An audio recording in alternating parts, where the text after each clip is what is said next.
This is the Inside Maumee Athletics podcast, the only podcast dedicated to bringing you the news and buzz around Panther sports. I'm your host, Jeremy Schneider. On this week's episode, we'll review the news and games from the last week and take a look at upcoming events. We'll also talk with Maumee Athletic Director Cam Coutcher about his transition from coach to AD, the health of Panthers athletics, and where the athletic department goes from here. Now let's get into it.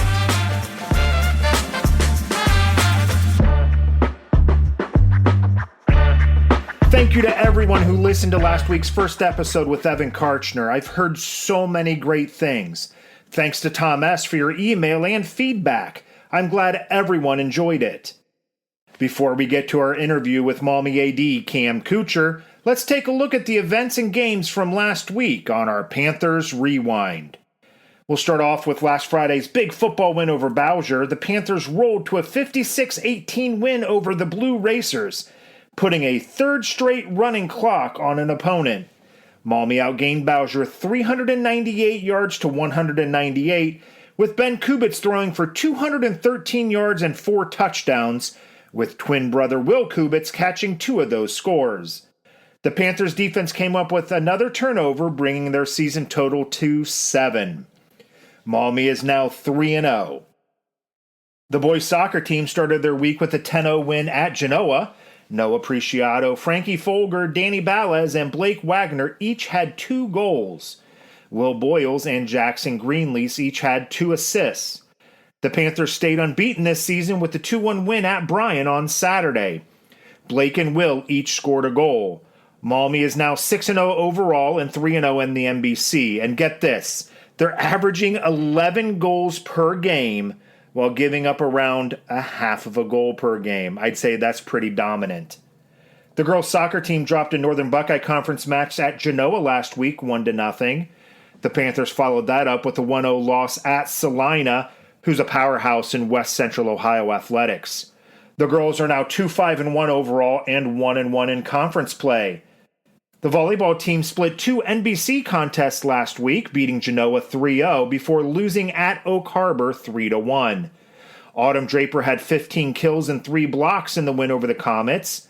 Sydney Janot had 5 kills, 5 aces, and 6 digs. Julia Kuchar led the team with 14 digs, and Kirsten Green added 10. Brooke Kwiatkowski had 18 assists and 12 digs.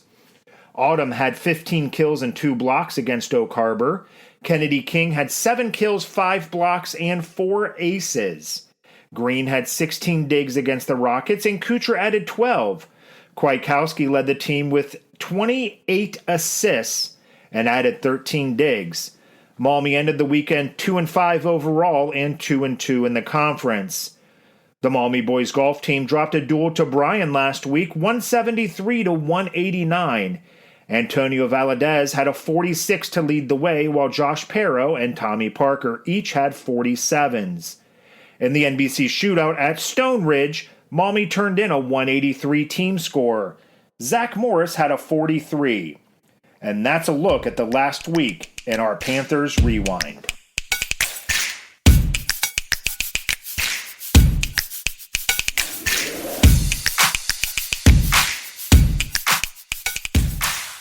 I'd say this week's guest on the podcast is well on his way to going down as a legit Maumee legend. He's a Maumee grad and a member of the Athletics Hall of Fame. He coached football and baseball, and now he's in his 3rd year as the Activities and Athletics Director for the high school. His guidance and leadership as AD have proven to be invaluable to the teams and student athletes at Maumee. Here's our chat with Cam Coutcher.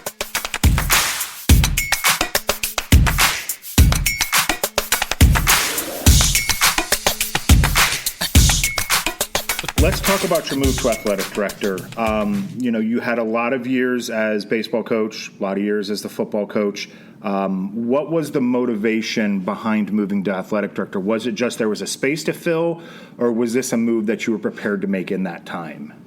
I think I always knew that I wanted to do something different my last 10 years or so in education. And I think my biggest why for being in education is to positively impact people. Right. So going from baseball to football was not something I never wasn't my dream job to be the football coach either. So moving from baseball to football was just I can positively impact more people. And then so the athletic director job opened up, and I wasn't quite sure when another opportunity like this would, open up. So I thought it was a right time to make the move, and I was ready to step down as a coach. I wanted to spend a little bit more time with my family. Right. And those people who've never coached don't understand how much time it is. Yeah. So covering events is a mindless job. You just show up and you make sure people are doing what they're supposed to do, and you organize things and make sure things are taken care of. But there's no home preparation for that. You're away from there. But anyway, I think just the athletic director position being an opportunity for me to impact more people in a positive way, whether it be kids, coaches, the school climate, so the community of Maumee. Right. Do you miss coaching? Is there anything that you do miss about it? Yeah, I miss it a lot, actually, just the interaction with kids on a daily basis. I think I miss teaching more than coaching. I didn't know Okay. I'd ever say that, but I was telling Annette Carroll, who was last year we honored her at the between first and second quarter of the game. Yeah. She's retiring, and she was giving me praise, and it was great to hear that from her, because you don't hear that from elementary people that much, and that it matters to them. But I think just talking to her and saying, I miss the day-to-day interaction with kids in general. And you can do that as an athletic director, but when you have kids in your classroom and they're depending on you to help them grow and to give them a positive person to be around, and if they need something, they know they can come to you. And I feel like that was who I was as a teacher. So I help coach my daughter's softball team, so I get that. You get the fix there. Yeah, and but yeah, I think I miss teaching more than coaching, to be honest with you. Really? Okay. Has anything in these last few years surprised you? Was there anything that's happened as an AD, or anything that you've had to do as an AD that maybe you weren't prepared for, or kind of came out of left field? Just the intricacies of being an athletic director, and with the scheduling, and with I did my schedule as a baseball coach, but I didn't put it into the system and make sure we had officials. I don't think any big surprises came up. I've got a really good network of athletic directors that I've built within the NLL and the NBC, and they're all really great people. I just got a text message from an athletic director in the NBC asking me about rating officials. So, I think people, you kind of lean on each other, and if there's something that you just don't know the answer to, there's a lot of great people that are out there that can point you in the right direction. And Matt Schindler actually set me up pretty well. Yeah. And he answers my phone calls and texts here and there if I need something as well. That's good. So Matt Schindler, is there anybody else in particular who really kind of has helped guide you, been a mentor through this transition? Yeah, interestingly enough, Perrysburg's athletic director, Chuck Jaco, and I have built a pretty good relationship. Let me hold on. I might need to edit this out. No, I'm kidding. No, I've heard great things about Chuck. Yeah, he does a great job. And the funny thing about that is when I became the head baseball coach at 22 years old, my go-to person was Dave Hall, who's a baseball coach at Perrysburg High School. So I just think that people in this field, whether it be teaching, coaching, administration, there are like-minded people who genuinely want others to do well, and to see people excel in their whatever position they're in. And I like to think that I can be that for other people as well. So those are. As a coach, too, it's like John Bowles was a head football coach here forever. And even though it was a different sport in baseball, I'd go to him all the time. So, there's people, obviously, that have impacted and paved the way for others. And I think, our coaches in our high school could probably say the same thing. So your first order of business after you were hired as AD was obviously to hire a football coach because you left that vacancy. Can you talk about that process of going through the interviews and then eventually what set Evan apart from the rest of the candidates that let him get that job? Yeah, Evan is a special guy just in general. If you were ever talked to him or around him, which you have been, he exudes confidence. He knows what he's doing. I mean, that's besides the point. I think the best thing that happened during the interview process and the hiring process of the football coach was that our upper administration changed the way that they were doing things. They told us that they were going to we had an opening for math. Yeah. And so they said, we've never done this before, but we'll hire early. And I told them, I said, you don't have to guarantee, and they said this, we're not guaranteeing Evan a job, okay, a teaching job. And I said, that's fine, but we're not going to get a good candidate if we don't publicize. So we had a business position and a math position that we knew we needed to hire. So both those positions were open, and essentially we made a decision, Scott Parati and I did, that we weren't going to even interview anyone who couldn't be in our building. Right. That was so important to us that our coach was in the building. Evan has snacks for our kids. Yep. He, if kids are cramping, he's got Gatorade packs, and he makes sure they come see him 3 times a day. Yeah. And he checks in with his kids constantly. So having a coach in the building is, in my opinion, is necessary to be successful and to get the most out of. So that being said, Evan and about 3 other people checked those boxes, really. We interviewed a few more than that just to make sure that we hit all the best candidates. Sure. But what I guess put Evan on a little higher level than the other people was, number one, his experience across the board, college, the big-time Texas high school football. Right. And then being a defensive coordinator. Being a coordinator, I think, is so important before you take the step to be a head coach. I think that it's almost necessary to have that preparation and understanding of practice planning, game planning. And he has an understanding of a lot of different position groups, too. He played offensive line in high school.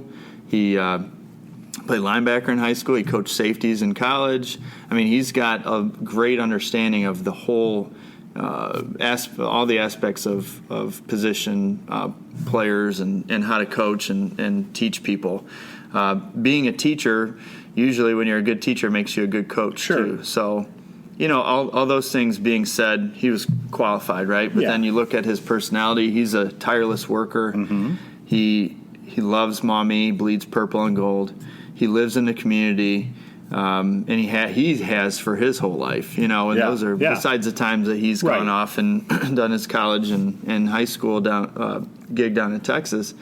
He's a Maumee guy through and through, and as passionate as he is, he was the right hire from the jump. I mean, I got hired. I was told that I was AD. And the late July, my first day, literal day on the job was August 1st, was 3 days later. I was at a softball tournament when they called me with my daughters, and I said, man, okay, well, I know that I'm not going to be the football coach next year. Right. And they were going to allow me to do it. Mike Wiley, who was a board president, said, hey, Cam, I don't want you to think you can't coach next year. I said, in order to do this job really well, I'm going to have to. That's a lot. That's a lot. So I actually called Evan. He was at Evergreen. I called Evan and I said, hey, I just want to let you know that I'm going to be. I just, accepted a job to be the AD, and we're going to be looking for a football coach. And that's as far as it went. I wasn't trying to pull him. I just said, I just want to let you know. Just a heads up. Yeah, we're going to be looking. He's like, I'm going to focus on being great here at Evergreen, Coach. I appreciate the call, and we had a great talk. And him and I have stayed close. We've gone to breakfast all the way through his journey.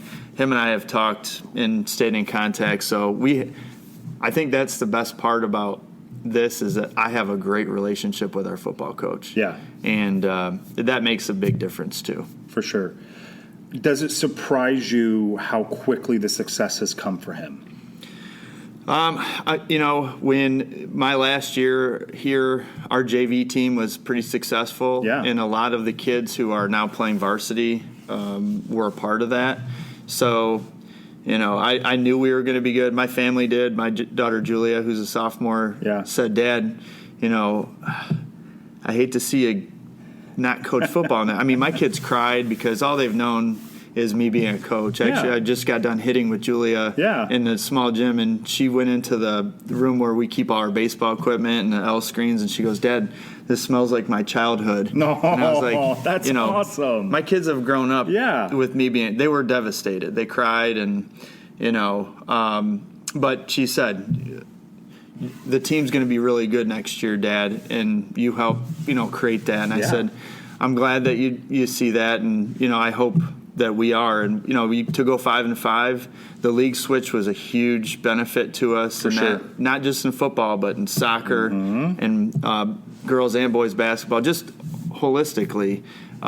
We had several people get all league the first year, and then I think to our credit though, we were breaking school records and getting kids first team all league. Breaking school records doesn't have anything to do with league switches. Right. But I think it's motivating our kids to work a little bit harder. Absolutely. So we talked about this just a little bit ago off the record, off the microphone. But I just want to put it out there again for everybody that's listening.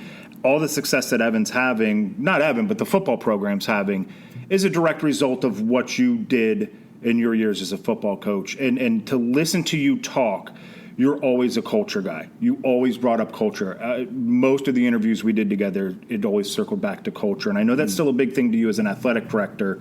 Can you talk about that piece of the puzzle of instilling a culture in Maumee athletics and then hiring the people who are going to uphold that culture and play a big part in that culture? Yeah, and we have had some turnover in our coaching staff. I think that, with your family, if you have a good family culture, your family is gonna thrive and be successful. Right. And if you have a good culture in your classroom, your kids are gonna do anything they can to make you happy and to uphold those standards, and because they know you care. I think big part about culture is if you have the proper things in place as far as like what you believe in, and the kids start believing it, then it makes it more about that than it is the game itself. And right. I think it's good to win, don't get me wrong, but if you're not part of something that makes you feel good, then I don't think that I'd want my kid being a part of, hey, we win all the time, but the coach is treating me horribly. Yeah. I feel bad about myself when I leave here because the kids don't treat each other well. And I appreciate you saying that, because our coaching staff worked really hard during those tough years to make sure our kids still felt good about what they were doing. Right. And you can't make everybody happy, and you're not going to, even if you go 10-0. Yeah. But if you feel good as a coaching staff about where you're at and how your kids feel and how you feel, I think that it makes everything more enjoyable. And I read a book called "You Win the Locker Room First." It was co-written by Mike Smith and John Gordon. And I tell all my people I taught with, even, I said, you have to read this book. It's not about sports. It's about taking care of your belief system and implementing that in your classroom and showing people you care. And John Gordon's, I've read all his books now. Right. I mean, he's been had a huge impact on my coaching and teaching, and the way that I kind of treat people in general. And I think that overall, I'm glad that people see those little things that you do as a coach, and those will always be more important than the wins and the losses on the scoreboard, for sure.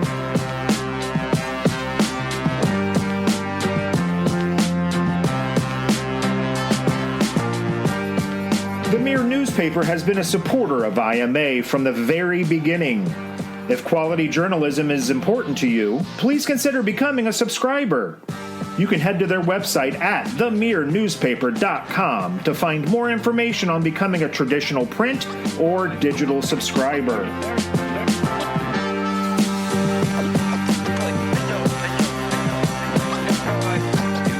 I know Matt Schindler started the process of the move to the NBC, right? Yeah, well, I know that when they had an opening in, what was it, like 08, 12 maybe? Yeah. Maybe it was 2012. Regardless, our administration, everybody was in on the move, and then we went to a board meeting. I was present at that board meeting, and it got voted down by one vote. And the last person who voted just didn't have enough information on it, so they voted no. So, even back when we were winning in baseball, football, wrestling, if you look at the banners, I mean, we were good at a lot of things at the time, and still people were like, we're landlocked, we're getting smaller. And so I don't know that it was Matt. I don't know who started the process. Yeah, I'm sure at the time it probably had to do with a lot of the administrators, but I know Matt was big. He wanted to make the move for sure. Him and I had a lot of conversations about it.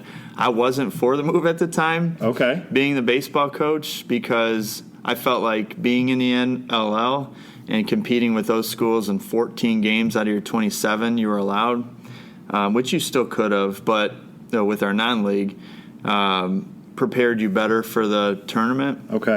Even though, in 2009 we did win a league championship in baseball, and then we were competitive thereafter. I think, the determining factor was that last vote, but then looking at the next however many years and going, this is something we need to take a closer look at. Then Todd Kramer was really instrumental in saying, hey, we'd love to come. They had 2 openings with Woodmore and Elmwood leaving the NBC. So, I don't know how those discussions went, but I know that Todd and I met a couple times, and I think he had a few coaches that he was talking to and seeing what their thoughts were. So it wasn't a decision he was like, yep, we're leaving. It was Matt and Matt Schindler and a lot of the coaches and obviously the administrators were all giving their 2 cents, and I think it's positively impact our culture. Absolutely, You talk about it. We're winning. We talked about that. We've got soccer NBC championships, and that's huge. Anytime you can put more numerals on a banner and then celebrate that together as a school community at a basketball game or whatever, wherever you do it, I think is important. We've got 2 all-state kids from last year, Blake Wagner and Chase Malucci. We have 3 new 4 new school records last year. Lucas Polkinghorn losing count. Kylie Gherkin and Maddie Simpkins in swimming. It's like, it's a good move to make our kids feel better about what they're doing. And I think that's one thing that the side that I always came down on was the move to the NBC out of the NLL wasn't automatically going to mean league championships, soccer notwithstanding. But when a kid's going out and girls basketball, I think they lost the last 45 NLL games they were involved in. And a lot of them weren't close. When a kid is, when teenagers are going through that, it's hard to keep them motivated. So even if we're still losing, if it's by 12 rather than 40, that makes a huge difference, doesn't it? Yeah.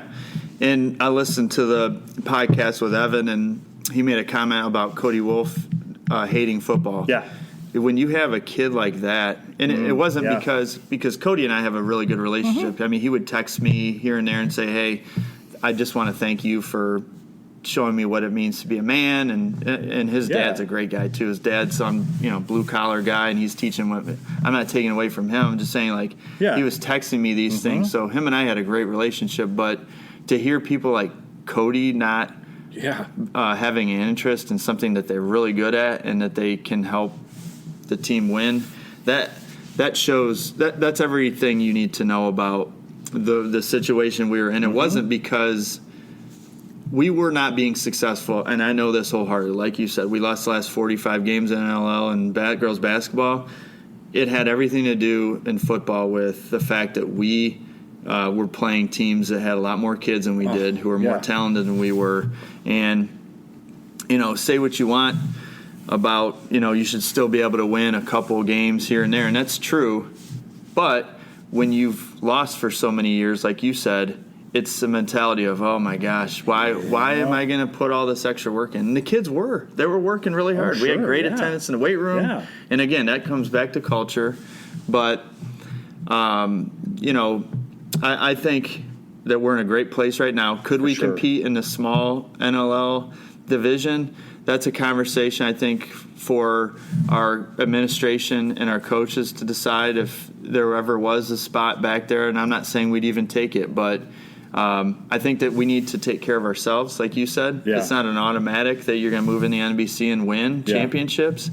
If we can become more consistent with our work, culture, attitude, and habits, I think that we're going to, if there was an opportunity to go back in that league and we were prepared for that, and the NBC, maybe we outgrow it, which I don't see us doing that because the other schools are just going to get bigger and we're going to stay the same or have less of, that conversation could be had later. But I love being in this league for a lot of reasons, and I think it's great for our kids, which is, at the end of the day, what's most important.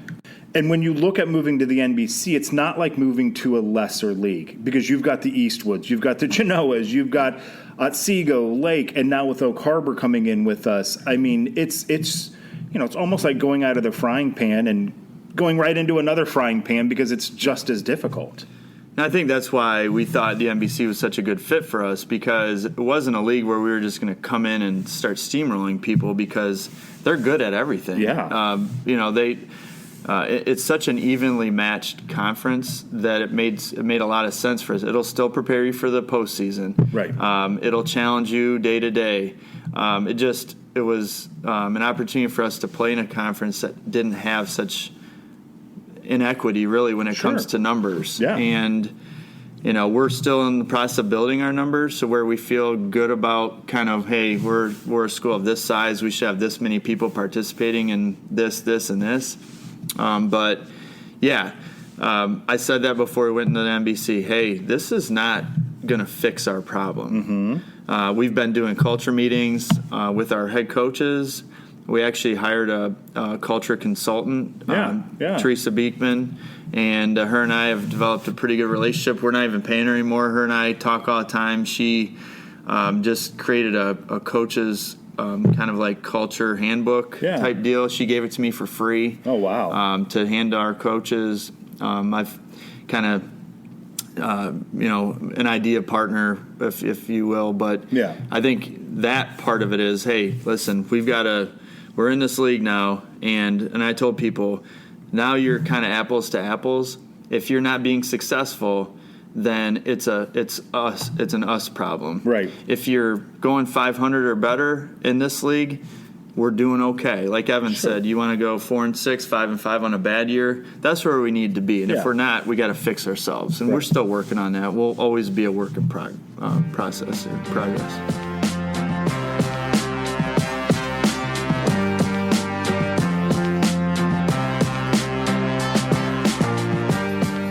We're extremely lucky to have the Pride of the Panthers helping us make memories for our students. There aren't many communities or schools who have a group of talented photographers at almost all of our kids' events and games. You can follow them on Facebook by searching Pride of the Panthers.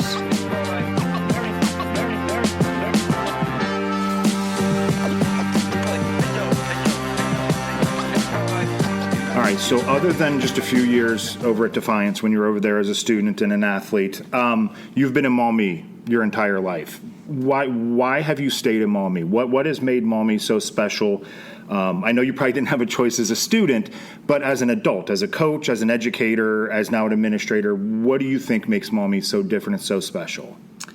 Well, I actually didn't move here till 6th grade. We moved around. There was my 6th different school district by the time I was in 6th grade. Okay. So we moved around quite a bit. And when we got here, my mom promised us this is the last move. Mm-hmm. And so we lived in 4 different houses. My mom was a single mom with 4 boys. So she made a decision that we were going to stay here no matter what. So we rented.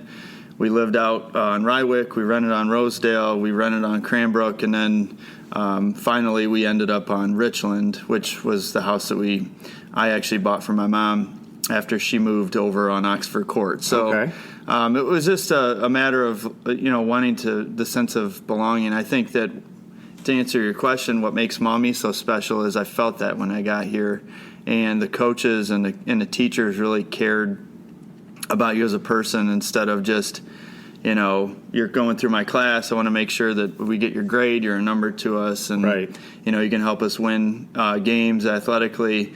But the people and the coaches, like John Cobo, when I was in 6th grade, he was my ELA and math teacher, and he was my 7th grade football coach, and then he was my baseball coach in high school. And so Guy Cameron, when I came here for football, he was my brother's mentor when he was like a freshman in high school. So I met him when I was in 7th grade, and it's just, I think the people and the relationships, and I think it's still there. I know it's still there because I was part of that. Is that I feel that when kids come here, they feel a sense of a community and a belonging.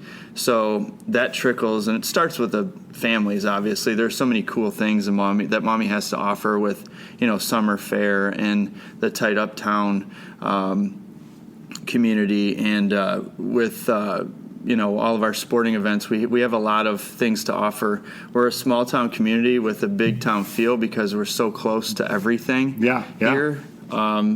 And I think, though, what makes Maumee so special is just the community and the support that we have for one another. But again, it wouldn't have been so special to me if I didn't have the coaches and teachers in my corner the way they were, looking out for me, making sure that I was taken care of. I felt good about where I was and what I was doing. And they were hard on you. Dave Duguay was very hard on me. Yeah. Guy Cameron was very hard on me. Coach LaFontaine was very hard on me. But I knew they loved me. Yeah. And, it's hard, I think, to say when you're, tough and you're a coach. But, I got that from them. And they were really strong male role models for me. So what makes it special is those relationships and the tight-knit community that we have. It's funny you mention that because, we moved here Evelyn's 7th grade year, and this was her 4th school district. So I get that. I get that idea of feeling the sense of belonging and saying to your kids, this is it. We're not going anywhere else. And not just for that reason, but also because we found it. We found the right spot. So as an athletic director, does it give you an extra sense of motivation or an extra sense of duty to uphold that, the experiences you had as a student and as a kid growing up 6th grade on in Maumee?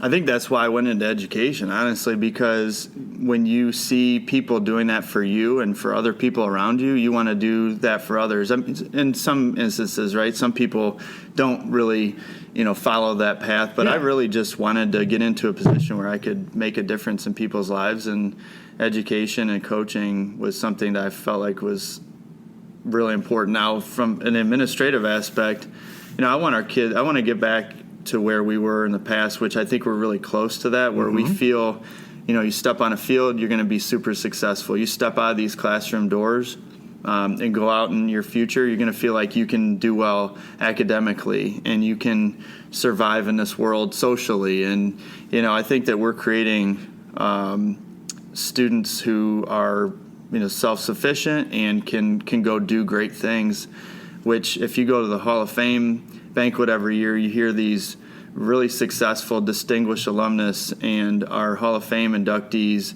talk about their experience when they were here and how well we prepared them. I want people to continue to feel that way about their experience here when they leave here, because at the end of the day, we're trying to help our parents, raise their kids into successful people. All right, so let's look to the future. I know we're just a few years into you being the athletic director, but are there any projects in the next 12 to 18 months or whatever that you're hoping to get done, you're looking to get done, that might actually be on the docket to get done? Well, I guess in fairness to all the athletic programs, you like to do something for everyone, right? Yeah.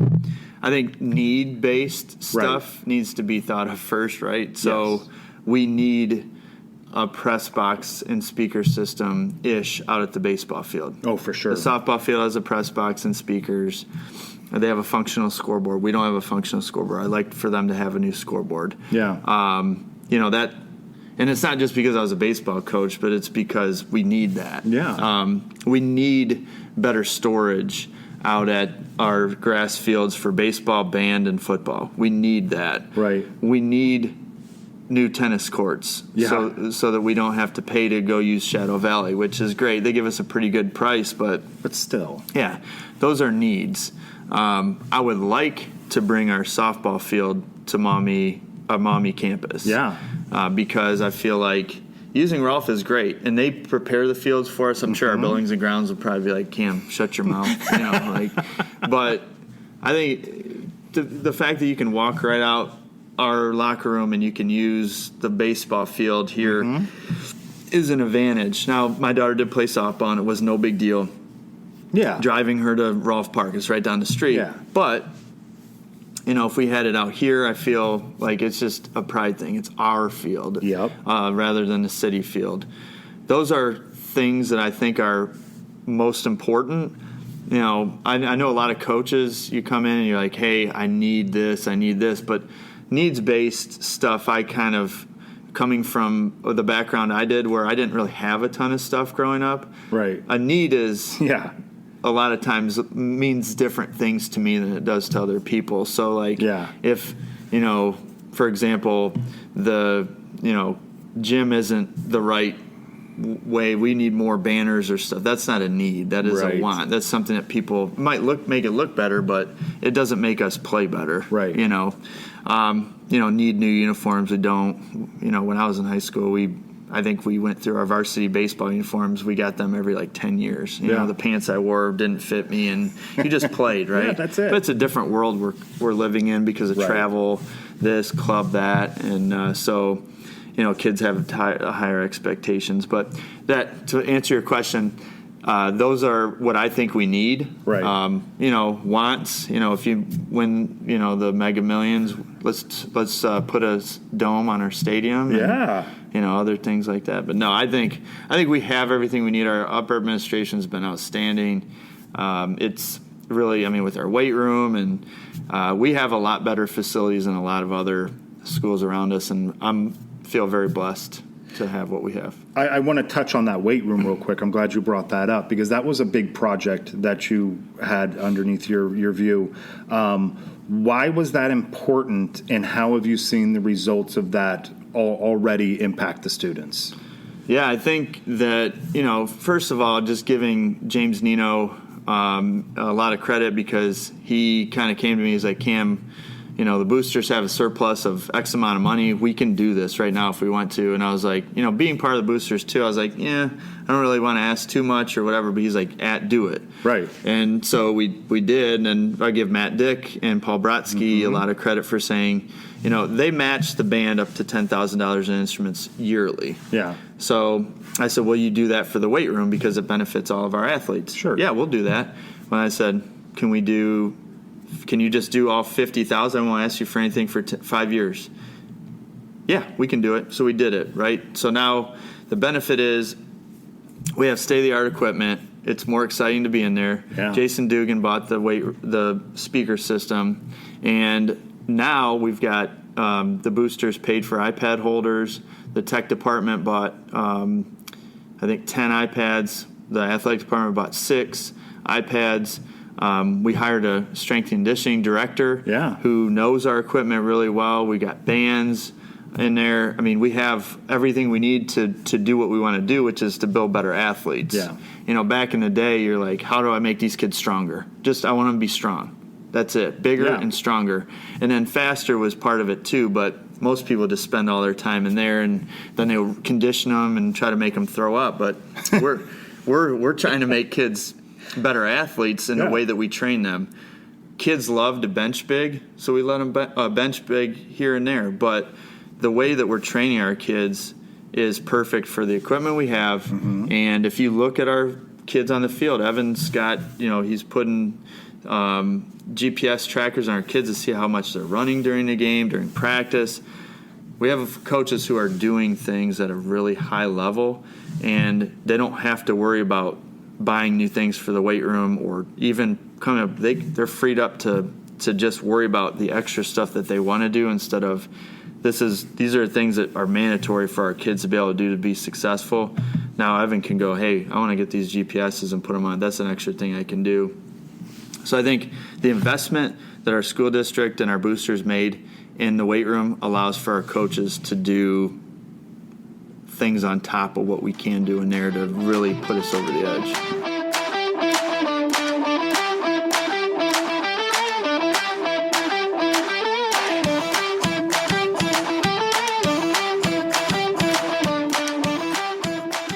So this was a part of the last episode with Evan that I thought went over really well. I was nervous about it, but I think Evan did a really good job. So pressure's on you now to keep that going. Okay. We're playing Desert Island. So we'll start off with a couple of the same questions that I gave Evan. Favorite book? What's a book that has made the biggest impact on your life? We talked about it earlier in the podcast is You Win in the Locker Room First. It just got me thinking a lot more about developing culture and in my classroom and in the locker room, and then got me reading more John Gordon books. And I will tell you that I do like to read. I was an English teacher, obviously, but right. I prefer to listen to them on tape now because just the time frame, not having to hold a book, and I keep notes on my phone. But you Win in the Locker Room First is a must read for educators and coaches. It's funny because I do that too, and then I also read books on a tablet.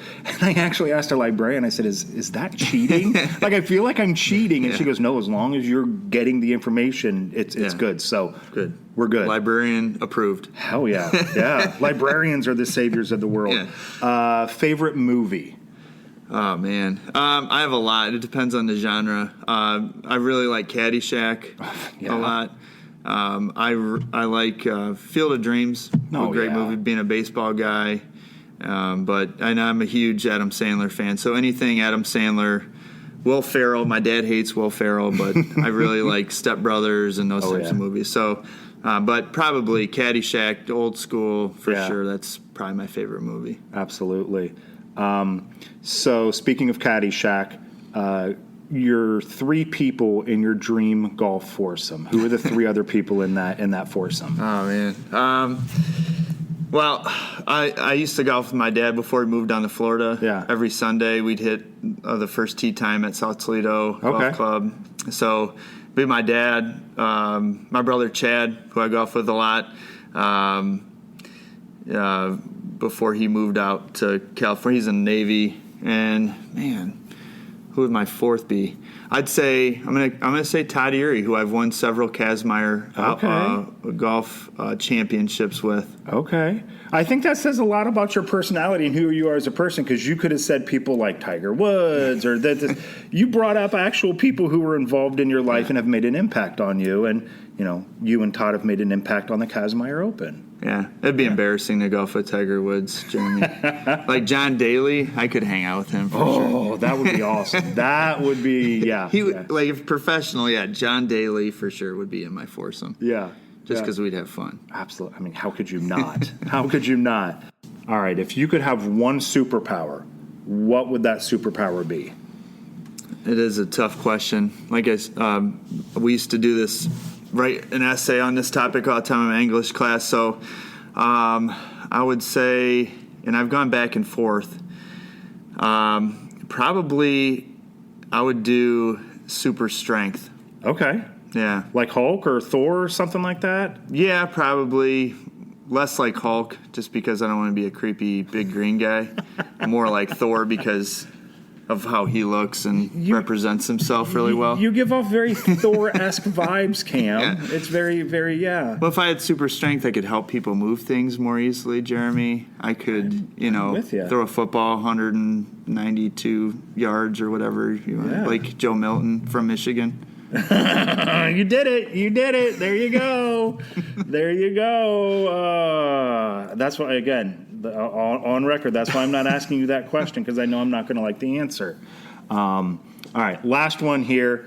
What is a weird fact about yourself? Something that and again, G-rated, because like I said on the last podcast, this is family. Yeah. But what's a weird fact about yourself that people may not know? I would say people may not know that I listen to a lot of like hip hop music. Okay. And I like to sing in the car quite a bit when I do. So like old school. I like East Coast hip hop a little bit better because of the sound. Yeah. But I like the classic. I like Wu-Tang. I like Wu-Tang's for the children, so yeah, right. that checks out.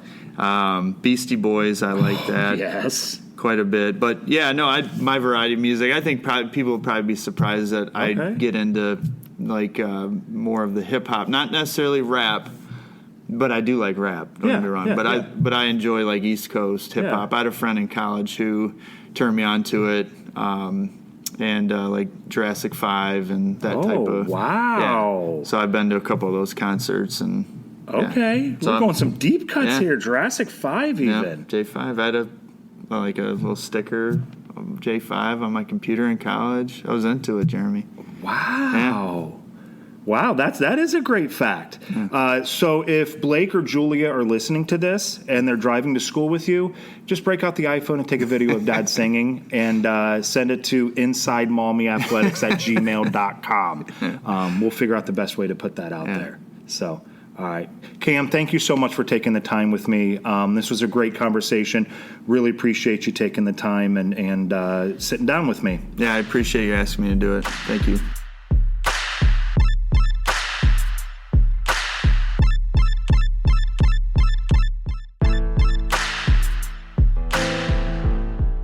Once again, thanks to Cam for joining the podcast. I can't say it enough how lucky Maumee is to have someone like Cam in his position. He genuinely cares for the students and everything he does puts their best interest at the front. With people like Cam, Scott Perotti, Corey Wagner, Steve Lee, and so many others in positions of leadership in the district, I'm excited to see what the future holds for Maumee schools.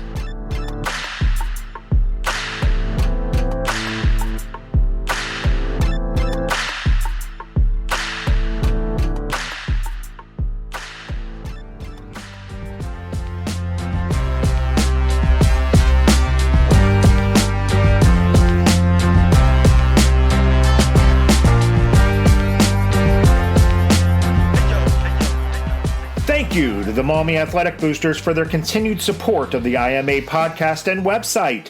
If you're interested in supporting the students at Maumee High School and Maumee Middle School, you should consider getting involved with the Boosters. Their next meeting is Wednesday, October the 2nd at 7 p.m. in the High School Learning Commons.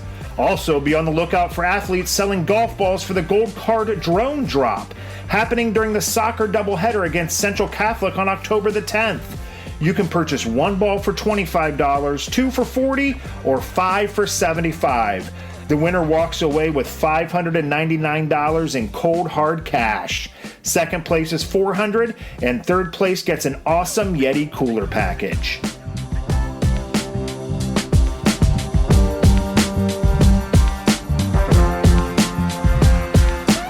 Let's get you ready for some of the big events coming up this week in the Panthers athletics universe.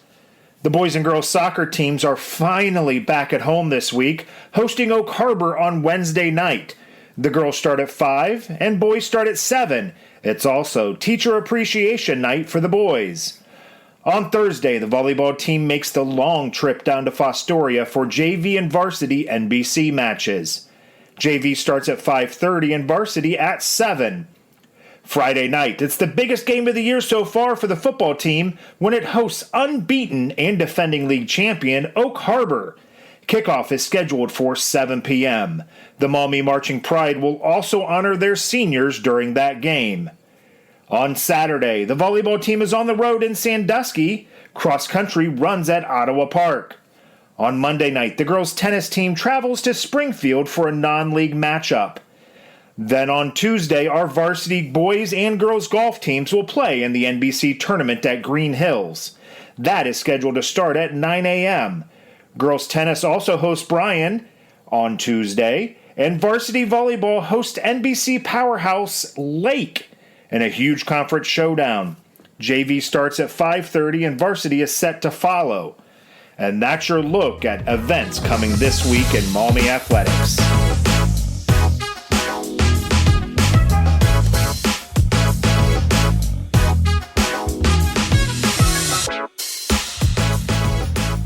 You've reached the end of another Inside Maumee Athletics podcast. Thanks again to our supporters, the Maumee Athletic Boosters, the Mirror newspaper, and the pride of the Panthers photographers. Thanks again to Cam Coutcher for joining us this week. For more information on Maumee sports, head over to our website at InsideMaumeeAthletics.com. Follow us on social media at Inside Maumee Athletics on Facebook and at Inside Maumee ATH on Twitter. Until next week, thanks for listening.